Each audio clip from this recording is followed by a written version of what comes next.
Thanks everybody for attending. My name's Ryan Poole. I'm a real estate agent just like you all. Been doing this over 20 years. Also the founder of Real Trade, which is an online marketplace and social media platform for real estate.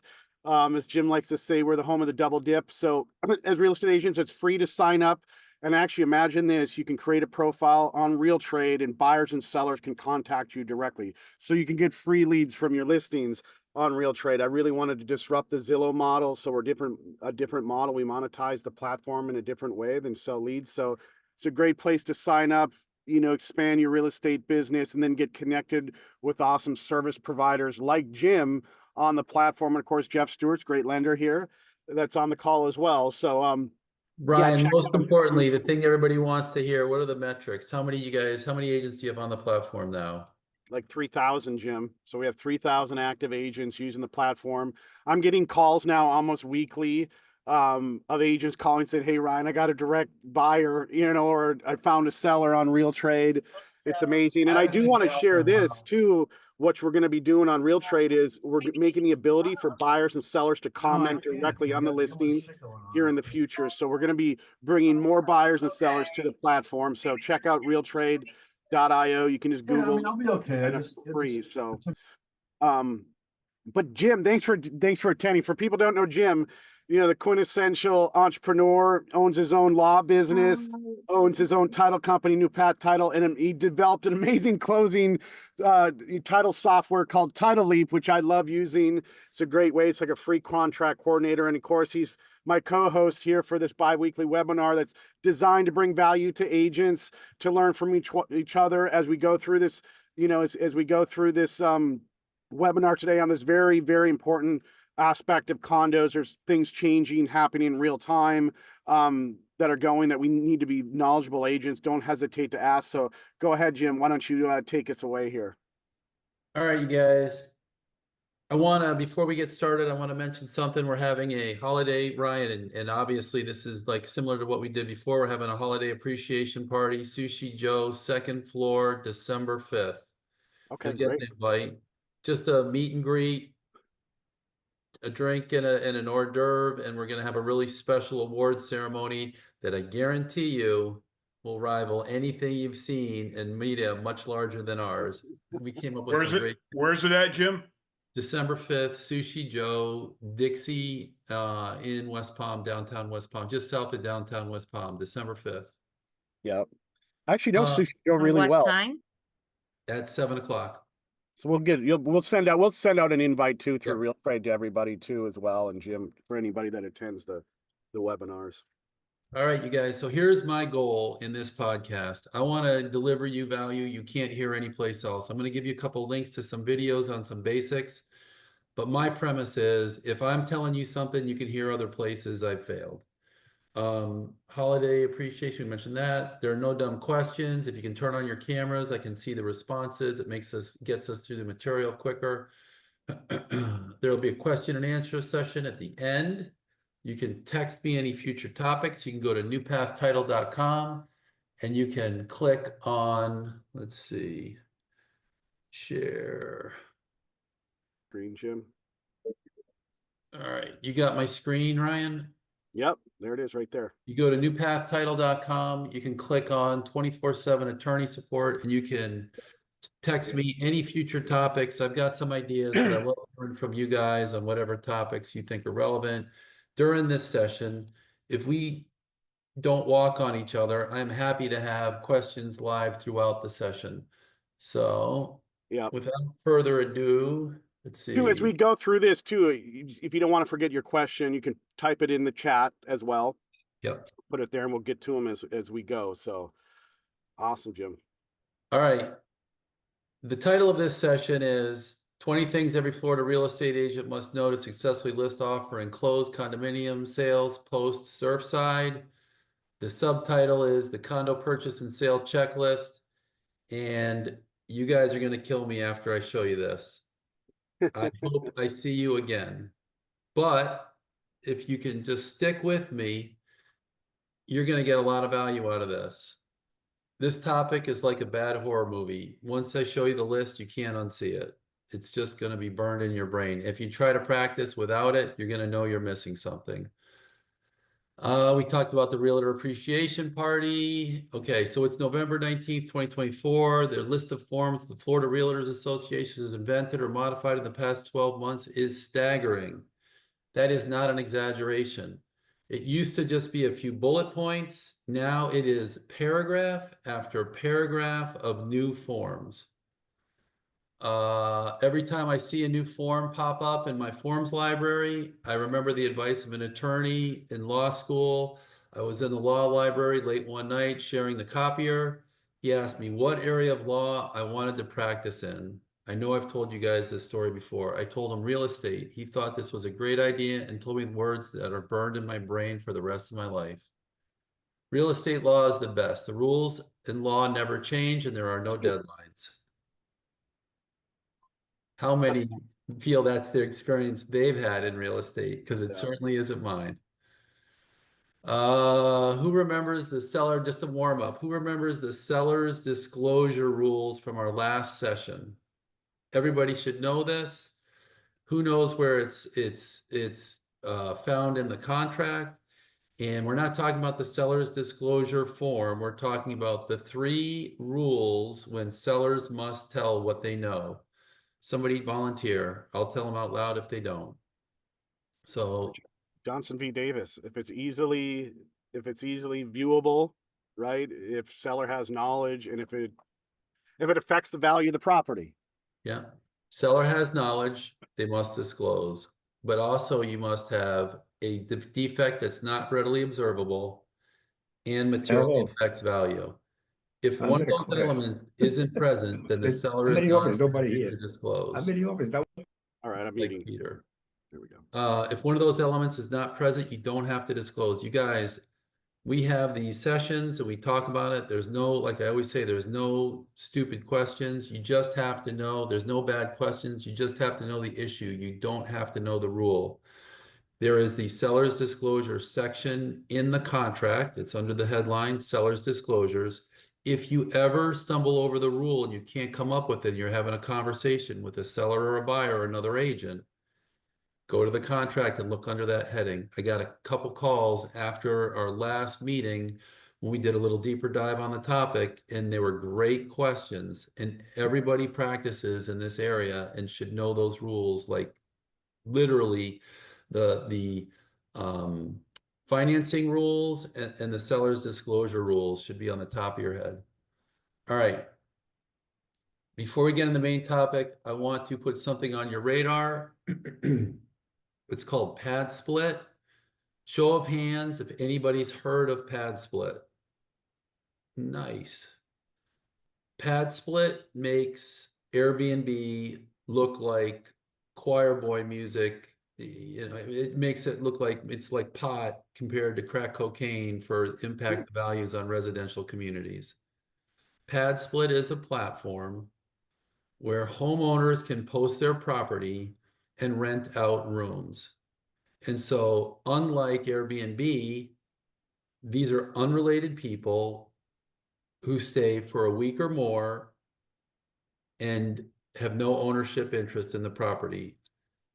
Yes, they're not coming to show up and party for the weekend, but they are showing up to hang out, and they tend to be more transient than not and show up for short periods of time with little regard for the community. It's called pad split. We'll talk about it some more. I'm going to do some research, and the laws governing, I'm having a personal Airbnb issue myself, and the laws governing Airbnb occupancies are unclear. I'll get you a good outline on how to advise your clients the best when your clients say, hey, how many beds can I advertise for Airbnb? I'm putting together a good outline for that. And we'll figure out how pad split fits into the mix. But pad split, it's a real problem in Orlando. And it's coming to a neighborhood near us soon enough. All right. Enough scaring. Now we'll get to the good stuff, real scaring. SIRS, milestone inspections and assessments budgeting. This is the main topic. This is a higher level discussion, assuming you already have knowledge of the basics. The mechanics are pretty simple and can be found in some short videos that I provided you links to. This Florida engineering firm does a good job. They are very objective. I've called them about their pricing. They seem to be fast. They seem to be a good referral source for associations that have these issues and haven't complied. And they seem to be a pretty straightforward group. I will warn you, there are some civil engineers that are gouging, right? We have all seen it before. People take advantage. These guys seem to be able to put together a pretty good report on pretty short notice at a pretty reasonable fee. What is SEERS? SEERS are the Structural Integrity Reserve Study, also referred to as Senate Bill 4D or Senate Bill 4, SB 4D or Senate Bill 4D have two parts. There's milestone inspections, that's the first part, and there's SEERS budgeting to cover the costs discovered in the milestone inspections. That's all it is. You don't have to make it more complicated. It's an inspection of the property, and it's a budget that the engineer derives to meet the inspected elements that need repair. It's a reserve study, just so like, after they do the milestone inspection, they're gonna figure out how much life's on the roof, how much life's on the plumbing, and then they're gonna, from that, give you the idea of what they need to put into reserve. Let's go this way, girl.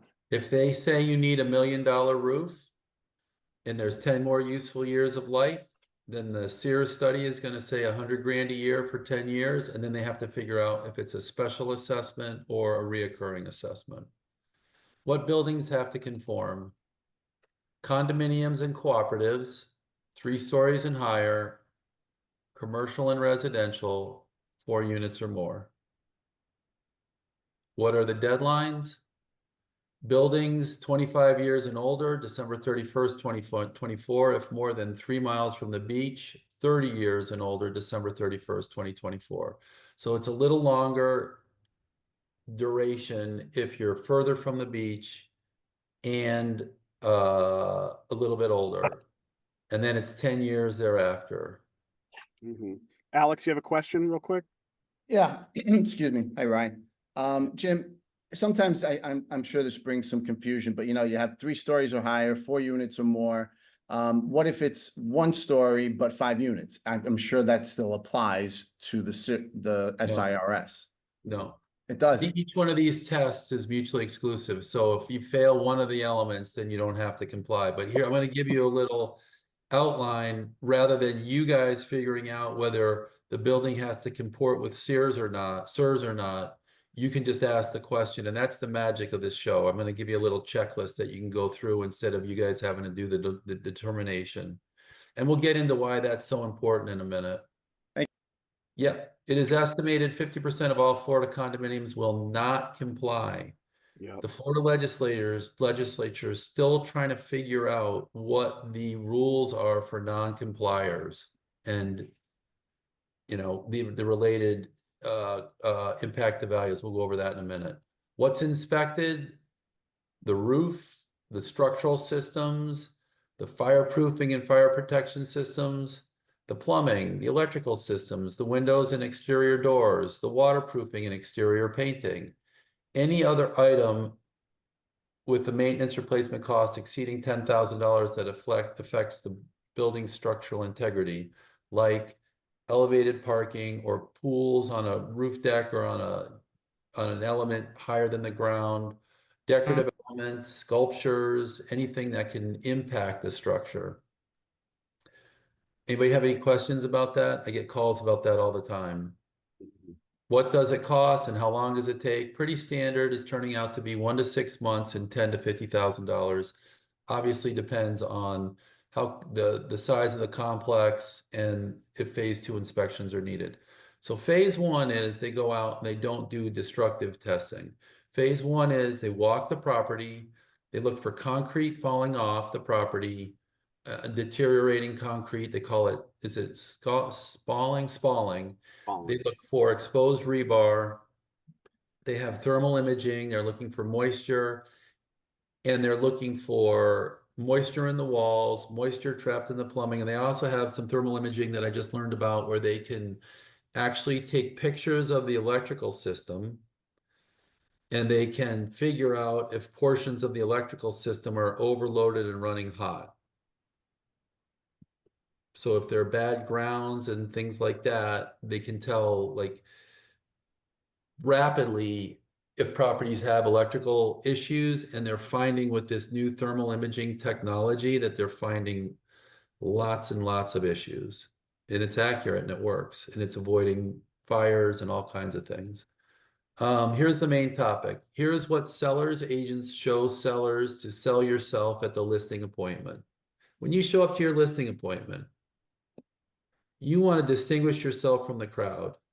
You don't want to shock your seller completely, but you want to instill your value to the seller. And you're going to say, here's what I'm going to do for you. Have any other sellers agents that you've interviewed given you the list of what you need to provide at closing? And I think if I was interviewing a listing agent and 6 of them showed up and 5 of them had nothing, and 1 of them had this list and told me succinctly what a seller had to provide to a buyer in a transaction, I would think that that's a very valuable seller's agent. This is also the list you're going to send to the condo association the moment you get the listing. And if you're a buyer's agent, this is the list you're going to work from when you're working with your seller's agent. Valuable stuff. All right, this is roughly in the order provided in the contract. So when you work through the contract, there's the addendum, the condominium addendum. And the addendum we're working from is the revised 9/20/24. Very bottom, lower left. Make sure this is the form you're using, and it's the Florida Realtors, Florida Bar form. There's another condo addendum form floating around. You don't want to use that form. This is the form that I would use when you're using the Florida FAR Bar as is. So in order as it appears in the contract, this is the checklist. Please provide, you can copy and paste this and send it to the association. Please, that's how I structured it. So Just let everybody know, Jim, all the attendees, you're all going to be emailed this outline and a recording of the video. So very important. So you don't have to write it all down, but you will get a copy of this. yeah, and you can go to the website, click on Realtor Resources, and it's under Realtor Resources and prior podcasts as well. Please provide answers and values to the following. Again, you can just cut and paste this whole thing and use it in a letter. Does the association have the first right of refusal? That correlates to the very first paragraph. Yeah. We have had, this is not a new paragraph. This has been an issue in a couple of transactions recently that just boomerang the deal. Do the unit owners have the first right of refusal? I haven't seen that one submarine a deal for a while, but a while back on Palm Beach, yes. What are the regular assessments? How often are they paid? We're going to go over in a minute why this is so critical that you know this number, and it's not just conveyed to you by the seller. If the seller says this is the number, that's the best you can do, that's the number you use. But I've seen buyer's agents kill deals last minute. I've seen buyers kill deals last minute with using clever buyer attorneys on this issue. Are there any special, we'll go over more of that when we go through the whole checklist. Are there any special assessments? If so, how much and when are they due?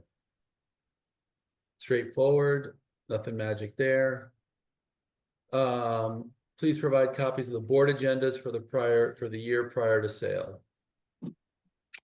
Please provide meeting minutes for the year prior to sale. All that is contained in this section here. What is it, 3C1? 3C1, which are the disclosures that sellers are required to give to buyer's agents. You just get a copy of the agenda and you give it to the buyer's agent. If it's in there, it's in there, and if it's not, it's not. But you've given it to the buyer's agent, and it's up to them. This is, to be clear too, this is if you're a listing agent and you're meeting with the seller and you want to talk to the association, send them these questions right away. Well, there's two things. Yes. This is the list you're going to show your seller to instill your value. These are the things I'm doing for you that I'm going to make sure every box is checked. Yep. And then immediately after you get the listing, this is the checklist you're going to send to the association and say, here's what I need. You know, I represent Joe and Betty, and we're selling unit 1, 2, 3. Please send the following. But I even gave you little captions to put on your sub paragraphs. Please provide answers and values to the following. Question. Here, Jim, Right. a lot of these associations are not giving us this information, and they're telling us and as a broker, I've been dealing with this for the longest time. I can't, even my agents are having a hard time. The association says you're not entitled to it. So Okay. regardless what the contract says, trying to No. get it from the association, or if we turn around and have the seller go, if the seller mentions by any small amount that it's going to their agent for a buyer, they won't give it. We're gonna go over what to do with that in a minute. And that's a real problem. It And is. some We're of getting a the lot of agents- questions in the chat on this too, Jim. A lot of agents. So Yeah. we want to drill No, down on this. I one. told you guys, you may not show up for another podcast after this, Yeah, but it's And- like a and- bad and movie. Jim- Once you've seen it, you can't unsee it. What's that? yeah, and what they want is an estoppel, Yep. and they want you to pay the estoppel. Yep. We do have successful agents who have used this list and told me, oh my God, it saved my deal. And you know, it takes the lid off the can early in the deal, and you know who you're dealing with. And you're going to communicate with the association anyway, so why not communicate fully rather than repeatedly, partially? If you're going to jump in the pool all the way. You know, if you're going to start dealing with the association, just tell them what you expect from them. The board meeting agendas and the meeting minutes, that's in the contract. You have a right as an association owner to get it, and they need to provide that to you even without an estoppel. Now, will they do it? Maybe, maybe not, but I'm just saying this is what they're supposed to do. Please, and so this is another caption that you're going to give. Please provide yes or no answer, copy or link to the following documents. If an answer or document is not available, please indicate why. So it's the declaration of condominiums, covenants and restrictions. These are the documents contained in the A and B box underneath number 5, which they have to get or they can cancel. It's the declaration of covenants and restrictions. We call that the decks. Those are the documents that were recorded by the association that show up in title that every condominium is governed under. The articles of incorporation, this is important. They make you produce this. This is not important, and the bylaws are not important. But it's all part of the disclosure package that you have to provide. The rules, no running on the deck, no glassware on the pool deck, things like that, pretty straightforward. Here's a slight change to the new, to the old paragraph. Financial statement, most recent. Annual budget, most recent, was the one that was there forever. And then the FAQs. FAQs are governed by state law. Many associations don't have them. There is a statute that says, here are the FAQs every association must answer and make available to their unit owners. Again, this is the optimal list. This is what you're striving for. We'll go over what you do in a minute if the association won't provide it. Here's one that shows up. And you only do this if you're a seller's agent. If you're a buyer's agent, this is going to get spoon-fed to you from the seller's agent. The common elements section, I cannot tell you how many deals I've seen derailed in 550 Okeechobee on this exact issue. I've seen deals derailed too. Including post-closing litigation involving the realtor, because the realtor said to the seller, what's your parking space? It's as simple as this. What's your parking space? The seller said, unit 5, parking space 5. The agent wrote it in the agreement. The seller signed it. Everybody signed it. And they get to the closing, or the estoppel letter comes in, or post-closing. I've seen this where somebody else is parked in your unit, or it doesn't agree with the estoppel letter. If you can get this information as early as you can, put it in the addendum or revise the addendum. This is, put it in the condo addendum, or revise the condo addendum. If you have it in there erroneously, this is going to benefit you hugely. Gia, what's up? So we had a situation where it was in the estoppel as to what the parking spot number was.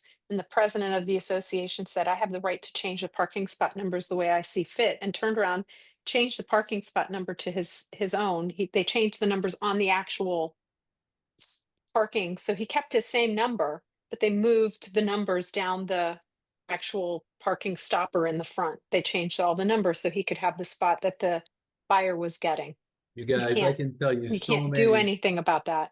South 630 South Sapadilla. I can tell you so many horror stories. I'm one victim. It happened to me. We didn't have a parking space in there. They knew the realtor, the agent well. They knew me well. I knew the unit well. We got in there, and sure enough, the association gerrymandered the assignments, and the parking space I got was terrible. It happens, but again, this is best practices, and we have to work backwards if the associations are compliant. But here's a good thing: if you have this document and they give you the information, and it's inconsistent with the contract, what are agents supposed to be? Agents are the conduits of information. Agents are never the researcher or inventor of information. We are simply relaying what authorities tell us to our clients. And if you're going sometimes by what your seller says, I've seen plenty of cases where they inaccurately disclose to the agent what the value of the assessments was, and then a buyer's agent came in at the last minute and killed the deal under a rule we call Pine Tree, which we'll go over in a minute. I told you guys, you may never show up for another show with me again. All right, there's a governance form. So here's the governance form. This falls under the inspections and repairs. I don't know why. Now we're getting into the new sections. And this is the new section territory governance form, and does this. So you want to get a copy of the governance form. It's also available in most agent form libraries. It's also available on the web. Don't get hung up if they don't give you a governance form. I'm going to tell you why not to get hung up if they don't give you any of this. Does the property fall under Senate Bill 4D milestone inspections and structural integrity reserve study requirements? If no, skip questions 16 or 17. If yes, you're going to answer 16 and 17. You're not in the job. You're not in the business to determine whether it complies or whether it doesn't. You're not in the business to figure out how far it is from the ocean, whether it's a 25-year property or a 30-year property. You're just in the business to collect the data and give it to your client and assess value based on whatever data is available to you. If they say yes, then you're going to ask for a milestone inspections report copy or letter stating this has not been completed. Now, Quick question. I mean, come here the end of this year, December 31st. After that, they have to have it. And then what? well, if they have to, but we're going to go over in a minute why that's not going to happen. The many times, I don't want to say majority, milestone inspections report, and then the structural integrity reserve study, or a letter stating this has not been completed. It's worded differently in the contract. I don't know why they didn't. Can you see my cursor, Ryan? Yeah, I can see it. I don't know why they didn't give the exact same language on these two issues, but they changed the language up a little bit. I dramatically oversimplified it and made it digestible for buyers and sellers. And then a new Florida law disclosure. Are there any other associations governing this unit? If so, what are the fees? That one question could have saved so much heartache and so many deals prior. Now in the new addendum, there's a disclosure summary regarding nested communities. Does everybody know what I mean by nested communities? Yeah, there's And more so than now one. it jams it in the forefront where it's always supposed to have been. I don't know why they didn't do a fee section in the contract itself. If so, what are the fees? Because that would fly under the same rule as Pine Tree, which we'll go over in a minute. They just said, you know, hey, you may be getting fees from somebody else, but never like, what are they? And a seller that's relaying the fees to you might unintentionally omit the second association or third association. And we've seen COAs nested in HOAs and all kinds of stuff. And last but not least, something you won't find anywhere else, and in the contract or the addendum, are there any violations of the condominium association rules or regs pending against the unit? It just, you ask it, and if they don't want to tell you, that's indicative or something. Or if they say we need to see it in an estoppel, and when you send in the money, we'll get it to you then. But if they do tell it to you, how nice would it be to be ahead of the curve and start getting that door painted? getting those rocks by the driveway shored up. And we've seen plenty of these transactions lately. I don't know if Tajay is on right now because there's so many people, it's multiple screens, but him and Christian could chime in on practical implications that we've seen of this stuff over and over and over. Practical tips. I would not get into build. So that's the checklist of stuff. There's 20 things. I'm sorry. It's a cut and paste. There's a lot there. But those are the things that are all named in the contract. You're not inventing new stuff and you're not dumbing down stuff that isn't there. It's all there in the form, and that's what it takes to shore up a good deal. That is the reason I would not get into building age, location, and discussion. Agents are the conduit of third-party information only. You know, you never want to be in the position of saying, this is outside 3 miles and this is the year it's going to cut off. And I've got agents calling me saying, you know, well, where is it measured from? And we got to figure out if this is the high water line or the low water line and the intercoastal shoreline or the ocean shoreline. And you just ask the association if they have to comport or not, and you relay that information. You ask the association what spots are assigned to your unit. If they won't tell you, and there is a problem, guess who has a document in their file saying they asked? Yeah. That can be worth the price of admission right there. I'm sorry, seller, I did my best to work with your unit. They wouldn't, you know, take me out of this lawsuit. True story, I've seen it. Take me out of this lawsuit. I did my best to get you that information, and we operated on your input, your information. Sometimes your deed, which had incorrect parking space or dock space assignments.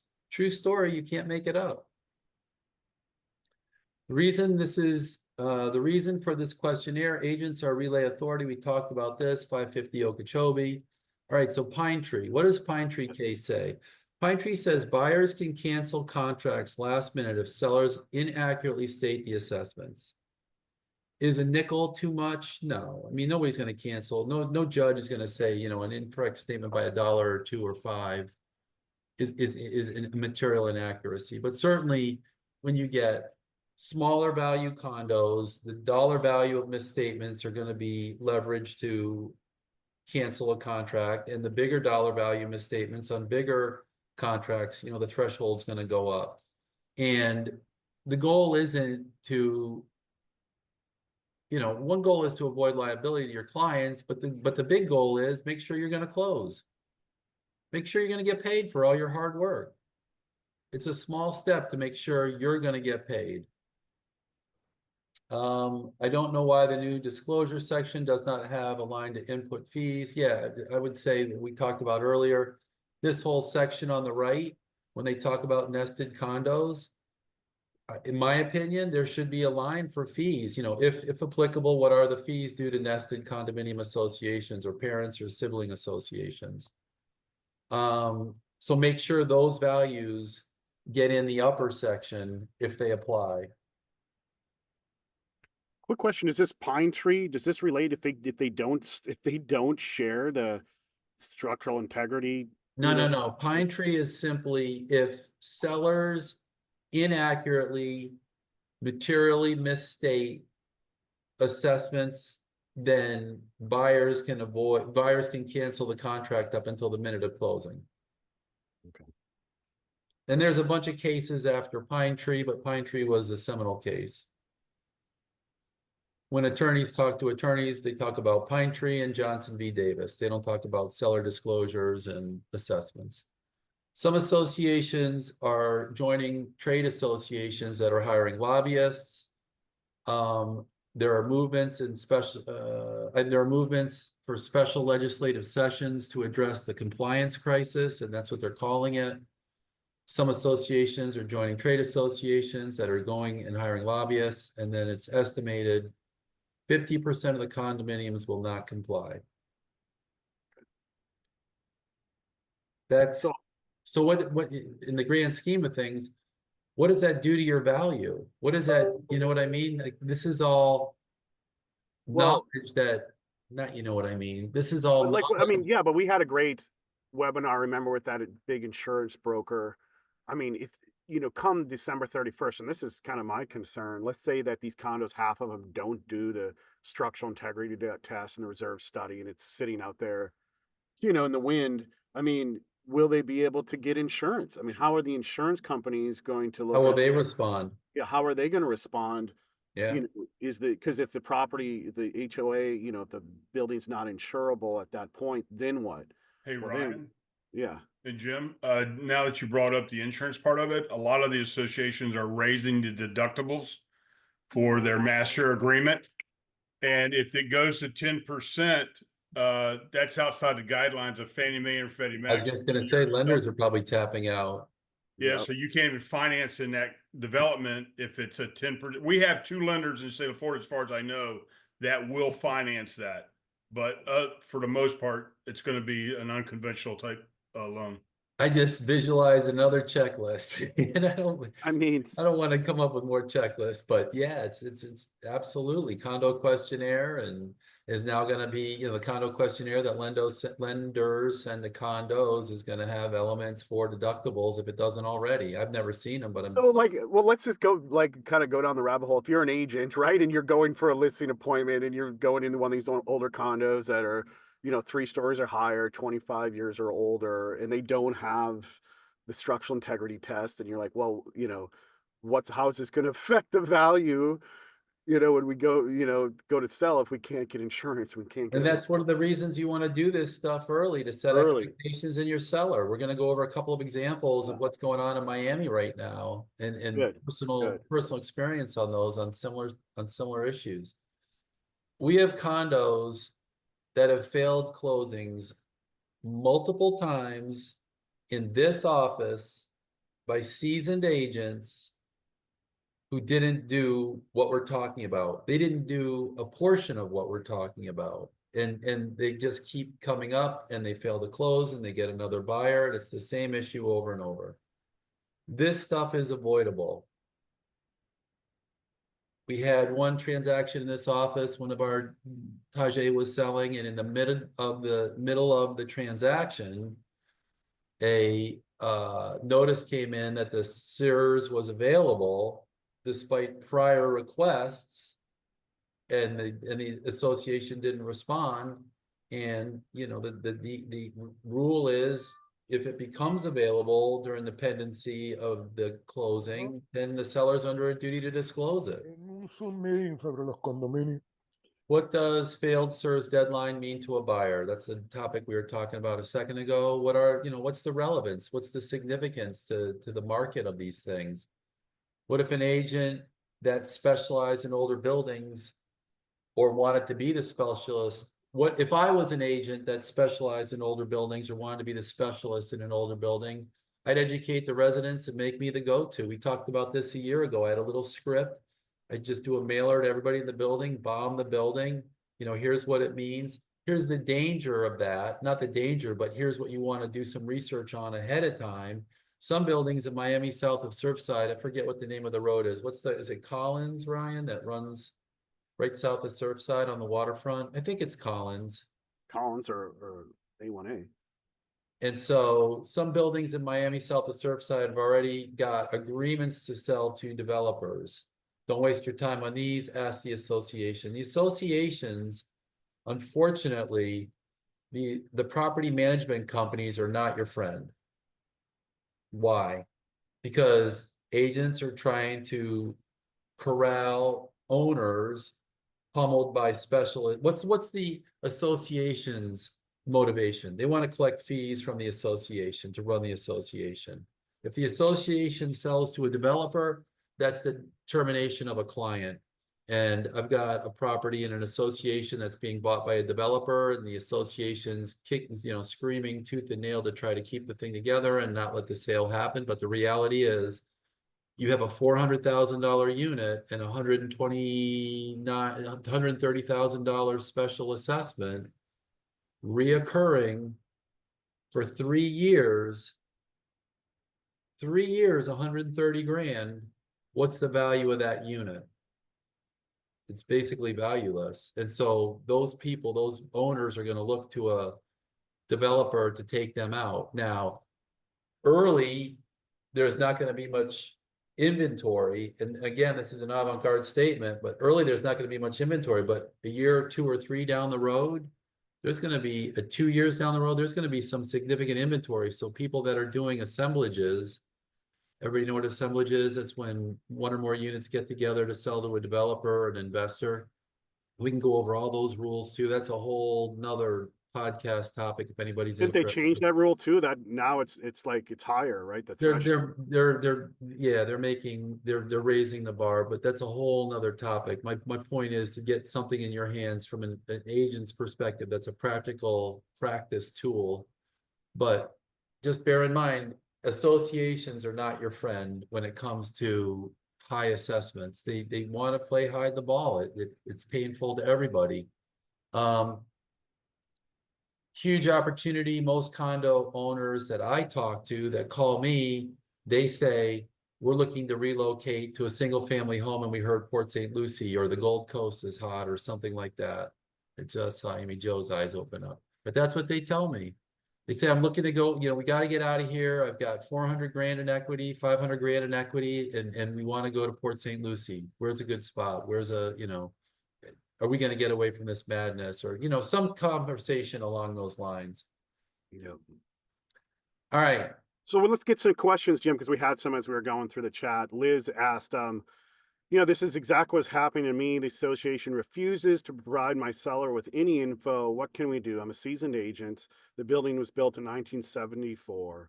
I've asked for the master insurance policy, what are they doing, the SIRS, etc. And now we're 2 weeks away.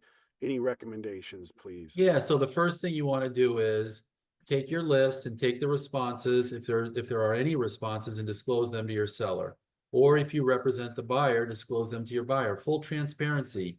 You don't want to be viewed as the person, the agent that was the cog in the machine, the failure.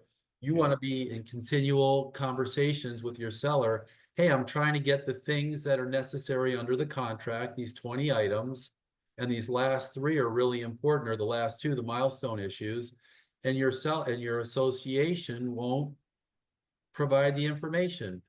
Now nobody can be throwing darts at you later and saying you held up the deal. Now the practical issue is you still need to get the information, but the liability issue is you guarded yourself from potentially buyer and seller attacks with the transparency. And so you want to be the conduit. And so you're going to say to your seller, you got to help me get this. It's not in the estoppel. You want to get the estoppel, obviously, from the title company. We make it available in Title Leap. As soon as it's published, you get a text, hey, the estoppel letter is in the file. And you can click on the link and you can go right to the estoppel letter and see if that stuff's in there. Shameless plug. But you want to be the conduit of information, not perceived as the problem in the machine. Yes. Yes, Jim, I'm on now. Thank you so much. Just like I'm in a situation where I can't do my camera. But anyway, okay. So here's the situation. So been there, done that. I understand everything you just said, and I appreciate it that you just confirmed what I've been doing. The issue is that my seller is a 90-year-old man. Yeah. Most of the family lives out of state. They're trying to get him to be out of state. His wife passed away earlier this year. So it's just more of like, okay, like new stage of life. Yeah. I have been cooperating, doing everything. So have they. They even went in person to the property management company and they refused to talk to him and his daughter. So I'm at a stage where like, okay, I am missing out on opportunities because it's a great unit and nobody is helping us. And the other agents, which I've been very fortunate, are savvy as well, like how I am. And they're asking me these same questions. Like, look, it's an older building, like what's going on? And I have nothing to say. So and you got 2 choices. yes. I mean, you have one duty, and one duty is to be transparent to the buyer and buyer's agent, or to be the buyer's agent, and be transparent to your seller all through the transaction. And then the second thing is ask your client in writing, would you like to hire a lawyer to help ferret this out? Or would you like to just let the things take their course? We had an agent buying a unit that had problems, and they had a buyer fall away, and another buyer fall away. And now there's another buyer picking up the flag, and it looks like they're gonna close. They also look like they might be a flipper, but that's a whole nother issue. Mhm. And they want to inherit all the rights of the seller to enforce their position against the association post-closing. And it's a situation like you're talking about. They're getting a screaming deal, and they believe that the Sears reports won't reveal serious degradation of the property, so they're willing to buy at risk. They're a sophisticated buyer. They're buying at a good price. But you know what I'm saying? The Yeah. agent did their best to be as transparent as possible, but seller didn't want to hire. Actually, the seller is actually talking to me this morning about hiring me to assist. But regardless, the goal is to be as transparent as possible. Make sure that that you're not the one perceived as derailing the deal due to late information.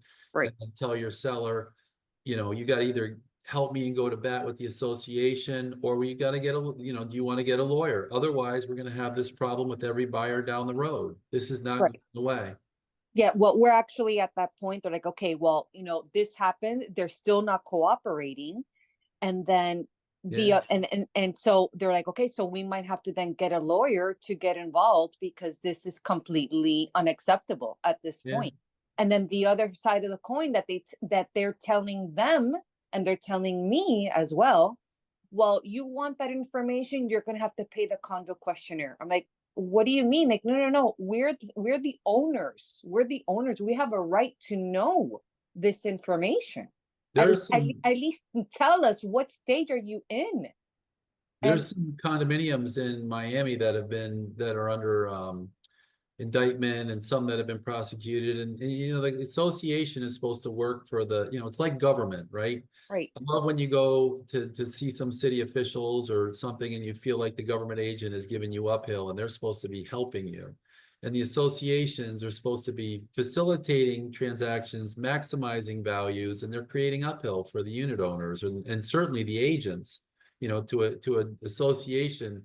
And I've gone with some agents downtown West Palm Beach to the associations and said, look, you got to facilitate our Mhm. buyers app and get this thing closed. This is ridiculous. And so So- there is so transparency, what- and tell your seller, this might be the point where you need a lawyer, and do it in writing. And if things boomerang, you've got that document. Now, that doesn't help you necessarily get the commission, which is our goal. Right. I can give you all the best practices and guard your liabilities and exposures discussions I want, but the goal is, at the end of the day, we're not working for free, you and me included, because if you guys do the great job, I get the title commissions, I get the title fees. And so, yeah, it's a symbiotic relationship. Right. And one more last question. Thank you so much for that explanation. So how do we know if an association is under litigation or it's being sued? Like, how do we know? Is that public record or no? It's public record, but it can be hard to find. And oh my God, you just came up with a 21st checklist Okay. necessity. Okay. I totally forgot it. Like, again, going back to Yeah. 550 Okeechobee, they've got that ongoing issue with tensioners, cable tensioners in the slab. And I Okay. don't know if that's Write that down on the checklist now, Jim, before you forget. Yeah. I'll do it right after the Yeah. show. I gotta go back and find the reference in the contract about litigation, but yeah. Yep. Okay. All right. Thank you so much. I really That's the appreciate it. value of doing these the value in danger, right? Somebody catches me flat-footed, but also we make a better team if we all work together. Absolutely. Absolutely. Thank you so much. Really appreciate that. Lawsuits, outline. Yep. All right, you guys. That is, bonus topic. How do you control the closing? And whether you're a buyer on seller side, and get us to be your title agent because you like the stuff I tell you and you like the way we work.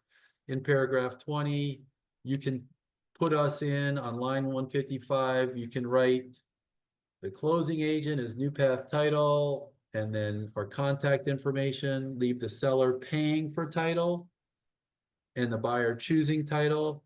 It's as if the seller chose title. If you write it in, obviously, if the seller strikes it because they don't like it and they write in their own, not a hill to die on. But if we can get a few extra jobs and help you guys and give you access to Title Leap, I'm all about it. And anytime you text me 24/7, I'll walk you through whatever issue you're encountering. And Liz, if you want to text me and we have a conversation with your association about the issues, you don't have anything closing with us that I'm aware of, but I'd be happy to have that conversation and Thank you. and get that, yeah, just text me. But typically what happens is agents text me needing support on something and I'm happy to be there. And if the file's in our office, it's a lot easier to go into Title Leap, for me to go into Title Leap, look at the exact issue and then have a really efficient discussion.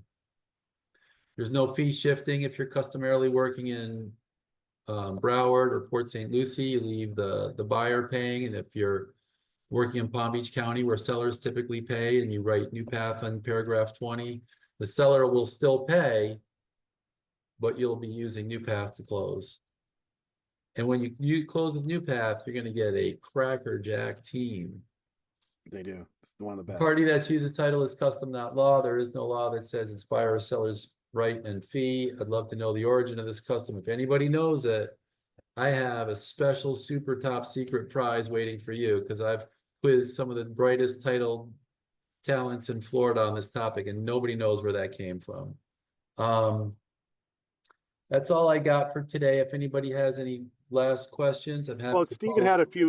had a few questions here. You know, he said, you know, the association, when he asked for this info, they said only owner is entitled to get this info. So I tell the association, request it in writing, copy me and the title company and their attorney. Even So if if that's the case, you send them an email and you say that the seller's on the email, or you give the bullet check point, you give the checklist to the seller and you draft an email and you say, send this, or you got to get creative. Unfortunately, I don't have a magic bullet for non-compliant associations. And again, to Liz's point, you know, our goal is to get paid, not to do a lot of work and not get paid. So you want to be transparent and you want to be effective. And sometimes effective means you got to tell the seller, look, either we got to live with this problem in successive buyers, or you got to hire a lawyer and we got to drill the association. And some sellers will just say, you know, deal with it and let's just take the decreased value and the reduced pool of buyers. I think I said sellers earlier, but I meant buyers. You got to live with this in successive buyers. You know, buyers, what we see is buyers cancel for a reason. And if the sellers don't address the reason, all the buyers after that cancel for the same reason.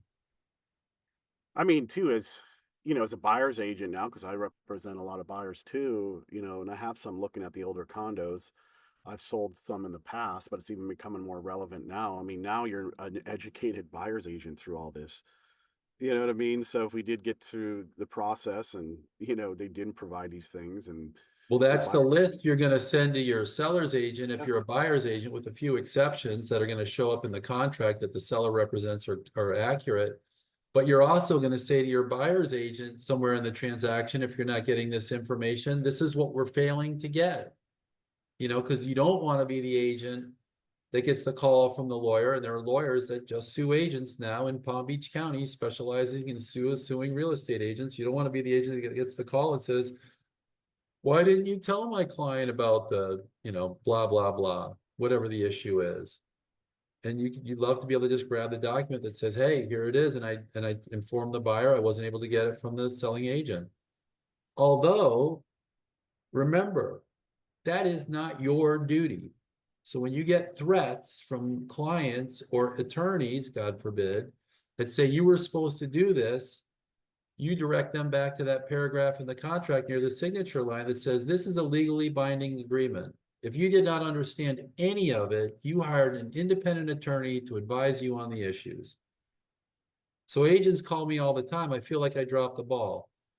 I mean, Title Leap has a checklist in it of every little thing that has to happen once the contract is signed and we're moving to closing. And agents call me and they say, oh, this bailed me out. I forgot the inspection period was ending. And they get their text reminder about the inspection period or the financing period or whatever. But don't forget, you guys, it's not your duty to tell them of all these things. We do these things for the convenience of our clients and to preserve our transaction and get to the closing table and get paid, but it's not our duty. It's the buyer's duty to understand everything they signed. It's the seller's duty to understand whatever they conveyed. Yeah. That, you know, duties and rights are an important issue to to pare down, you know, when we start feeling guilty at night because we didn't do something or did do something. Anything else?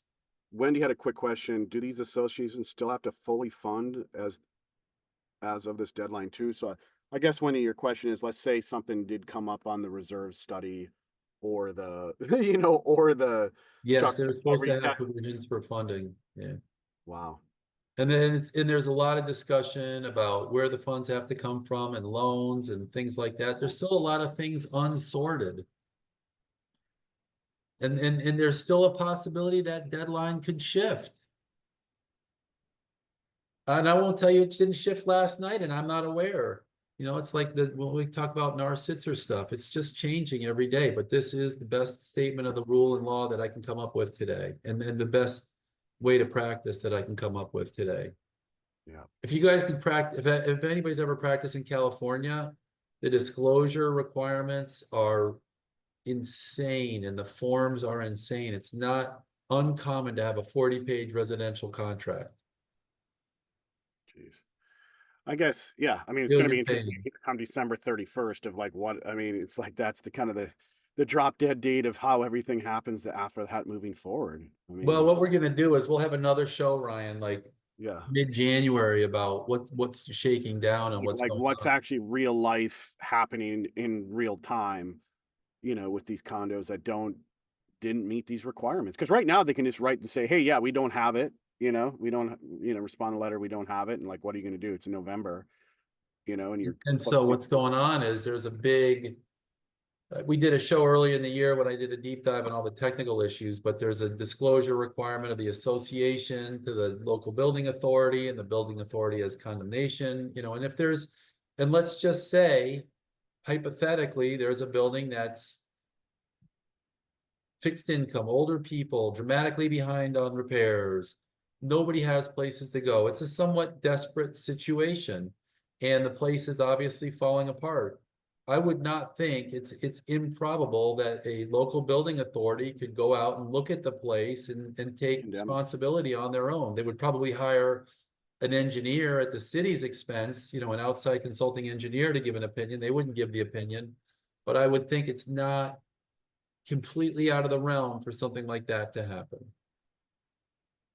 All right, now that we completely Awesome, Jim. Well, let's put a bow on this. Great timing. We're here at an hour. Thanks everybody for attending. You know, this is something that I really enjoyed sharing with Jim. I learned so much. As I said, active agent here for over 20 years, but I implore you to check out realtrade.io. You can just Google it, create your free profile, take the 15 minutes to make your profile. And like I said, buyers, sellers contact you off your listings. And we're doing a big buyer and seller push. We're doing new development, allowing the buyers and sellers to actually comment on each listing. So each listing will be social, and you can log in and answer those questions and then get connected with more buyers and sellers, which we're going to be doing a big marketing push. But I can't say enough. So check that out, realtrade.io. You can just Google it, create a profile if you haven't. And then I do want to give some great kudos to Jim for doing this, Jim, and sharing your knowledge. You're an attorney. You're putting yourself out there on a limb, giving all this information and sharing it. If you haven't, check out New Path Title. There's great with the realtor resources. All the outlines are out there. He has amazing software, guys, that he developed, you know, called Title Leap, which is like a free contract coordinator. I hate doing deals without it now because it keeps everything right there organized for you. All your drop dead dates. It actually is amazing. And then the big service that Jim provides, which now I use Jim on every deal, even if I'm representing the buyer, because it's free, guys, is Title Advance. So Title Advance is like a free title search, you know, on the property. So if you know there's any kind of issues, anything coming up on the property, you're aware of. And I mean, the big thing is obviously if you're a listing agent, you need to know if there's any, you know, title issues on the property, some kind of crazy IRS lien that this thing can't close. I've had sellers that didn't even know that they had a second mortgage on the property. And I'm like, you guys are gonna have to pay this. There's no equity in this deal. You could be upside down. So like, you don't waste your time on deals that, you know, can't close. And that's Ryan, you mentioned something about properties with second mortgages, and I just want to, I hope enough people are here and that they hear this, but during COVID, there were forbearances given by lenders, and I'm seeing more and more, and we had one just the other day, it came out of one of the agents in Amy Jo's office, that the property had equity based on the first mortgage. During the COVID crisis, they got what we're calling HUD forbearance. The HUD forbearance included tacking on a second mortgage for fees and principal payments and interest payments that weren't made during the forbearance. And the first mortgage, I want to say, was $300,000 or so, and the second mortgage was like $160,000 or $140,000 or $130,000, and the second mortgage drove the property into negative equity given today's values. And so when the agent met with the seller said, "Yeah, we got plenty of equity, not a problem, blah blah blah. We have, no discussion of the forbearance, and it's not the bad agent or anything like that, but the reality is they worked their butt off. And now the property won't close because the property can't close because without a short sale, because the HUD forbearance second mortgage, these things are bloated, you guys. Yep. And this is probably the fourth or fifth one I've heard now, probably about the 10th one I've heard about in the last few months. And we're just going to see it more and more. Do I think we're heading for a 2009 meltdown? No, not at all. But do I think we're heading for a situation where we have to be making sure we're making offers on properties that can close? Absolutely. And only taking 5 minutes, guys, on title advance would have found that out. And now you just, saved yourself how many hours of work? I mean, it's incredible. And then you can get your title advance from the title advance website, or you can go to newpathtitle.com. And you can order it on Real Trade. You can order it right on your dashboard. Order a title advance right on Real Trade too. It's a great resource, guys. I mean, it's amazing. And the truth is, you become a knowledgeable agent when you use title advance, because I can guarantee you, if these sellers are, going on multiple agent interviews and you show up with a title advance to the listing appointment, it's amazing. And Jim provides an awesome tool too for a seller net sheet. He does that. We provide that on Real Trade too. But you're just going to stand out. Yeah. Oh, that's right, Ryan. Another important thing we invented recently, the first that I've seen in the industry, can you see the closing cost calculator? Yep. Our closing cost calculator, I can't believe I didn't mention this sooner. Our closing cost calculator, we added sections for buyer's agent commissions, seller's concession to buyer, and realtor transaction fees, and seller to realtor commission. So it's like you plug a value in there, and it's hard enough for us to wrap our heads around concessions and commissions and what happens to the total due from buyers and total due to sellers. Forget about it. If you're a buyer or you're a seller, you're completely in the dark. Well, now we have a product that you can use in the field, and you can cast light on those things. And on the buyer side, too, both guys, on the seller and the buyer side, we put in places for seller concessions and all those little things in separate boxes. And then when you input a value,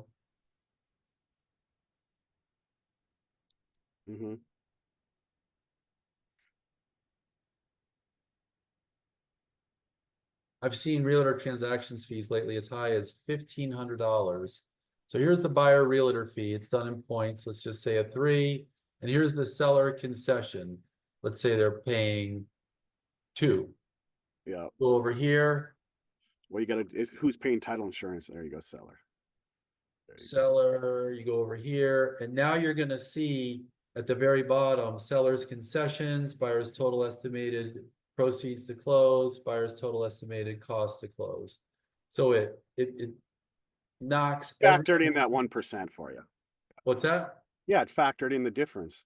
Yeah, and if you get into the deal and they're only going to pay 1%, and you change a 1 in here, boom, you can update, and then you see the update. All right. So world's first if you guys are aware of another closing cost calculator that has all those features in it, don't hesitate to text me. I'd love to take it for a test drive, but I have not seen one yet. All right, guys. All right. Let's get out there. Let's make some deals. Happy selling out there. We got some more information and ammo for you to use, and hopefully you can leverage that to get more sales, because that's what it's all about. Ryan, who was that character from Star Trek a million years ago? Live long and prosper. Who was that? Spock, Leonard Nimoy. Spock. Live long and prosper, you guys. All I just dated myself majorly. I'm know, right? sorry. right, guys.